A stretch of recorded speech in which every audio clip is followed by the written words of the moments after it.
Hello friends, schoolsteps.in welcomes you again. In this tutorial, we'll talk about installing Android Studio and Android SDK and be ready to work on the Weir programming. To install the Android Studio on your machine, you need to install the Java Development Kit on your machine first. You can download the JDK from java.oracle.com. Let me show it to you. Once you open java.oracle.com, it will redirect you to this particular link. Now you need to click on the Java SE, which is right here under the top downloads. Here you need to look for JDK download, which is right here. You need to click on it. And right here you get the option to download JDK for different operating systems. The installation of JDK is very straightforward. After you install JDK on the Windows, you need to set java_home and path variables in the environment variables. To achieve this, you need to right click on the computer icon and click on the properties. Please make sure that you do not click on the shortcut of the My Computer. You need to click on the computer icon and you need to click on the properties. It will give you this particular window and you need to click on the advanced system settings, which is right here. Once you click on it, it will give you this window, and under the advanced tab, you will get environment variables, which is right here. You need to click on it. Once you click the environment variables, you will get this window, and under the system variables, you need to create java_home. If you are doing it for the first time, this will not be visible on your machine. You need to click on new and you need to give the variable name as java_home and you need to give the value as the path to the JDK installation folder. This path is one level up to the bin folder. Next, you need to look for the path variable. This should already be existing in your machine. Double click on it and it will open the path variable in the edit mode. Now right here, you need to give the path of the JDK installation folder /bin separated by a semicolon.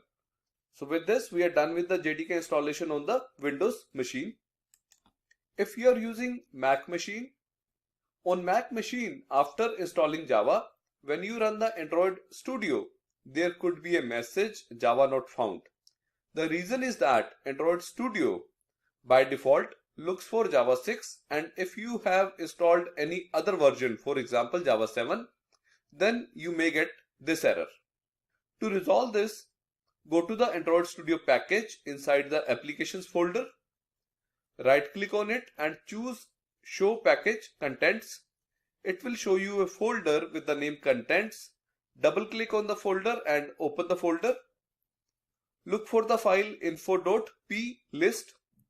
Open the file info.plist with any text editor and search for JVM version.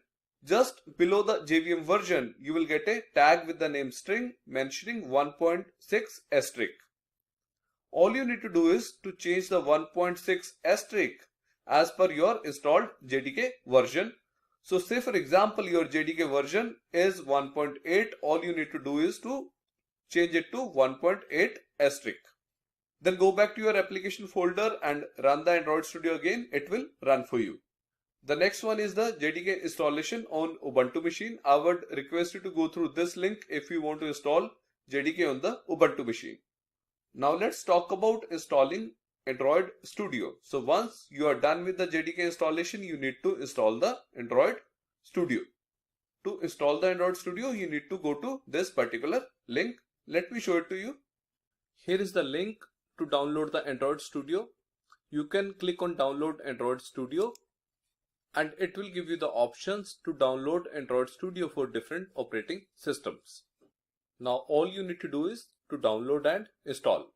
Once you open the Android Studio, you will get the welcome screen. On the left hand side, you will get recent projects. If you are opening Android Studio for the first time, this window will be blank.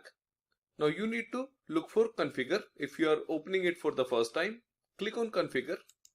Now go to the SDK manager. This will open SDK manager for you. Before we discuss SDK manager, let's have a look at a very important link. This link refers to creating and running a wearable application, and right here under the update your SDK we have two major points. The point number one is update your SDK tools to the version 23.0.0 or higher. The second point is that update your SDK with Android 4.4 W.2, which is API level 20 or higher. Further, it says the updated platform version provides new APIs for the wearable apps.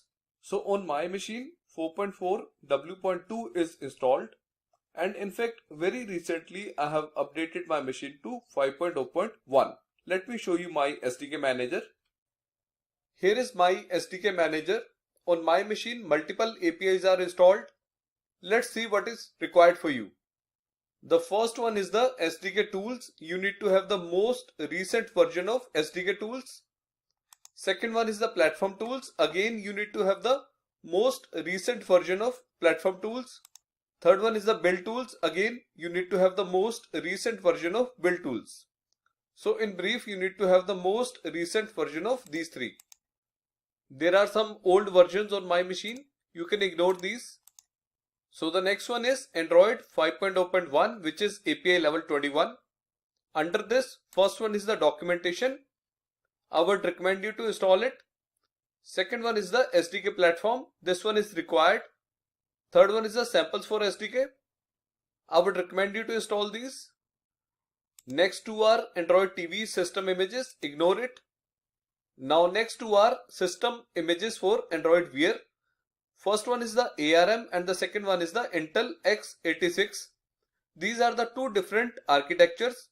Intel x86 is definitely faster as compared to ARM. These system images are required to run the Wear emulator. You don't need to install both. You can have only one. If your system supports both, you can go ahead and install both. But with one emulator, you will be able to use only one system image at a time.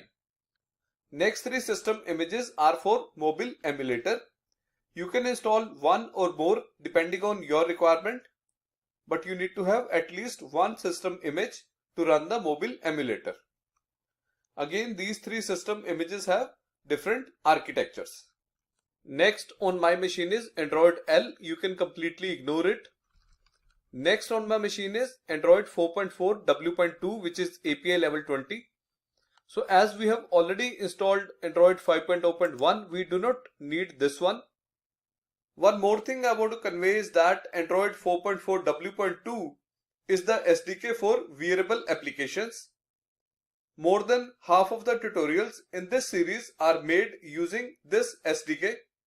Later I upgraded to 5.0.1.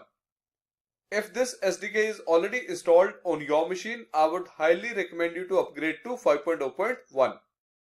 Let's move further. You can ignore Android 4.4.2. Now let's move to extras.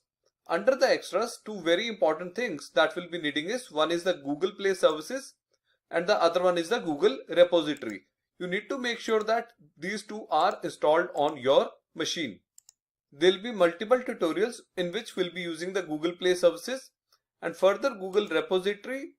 It contains the wearable files. If you want to know in detail about Google repository, I would request you to go through our tutorial on how to run Wear programs on Eclipse. Now these two are the Android support repository and Android support library. So if you are working on a mobile module, it depends what kind of versions do you want to support and what kind of features do you want to provide in your mobile module. Generally, if you are working on the Android Studio, we install Android support repository instead of Android support library. But you can install both. Friends, with this I take your leave. Thank you so much.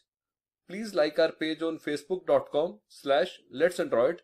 If you have any query, do write us at info@schoolsteps.in or schoolstepsin@gmail.com. Thank you.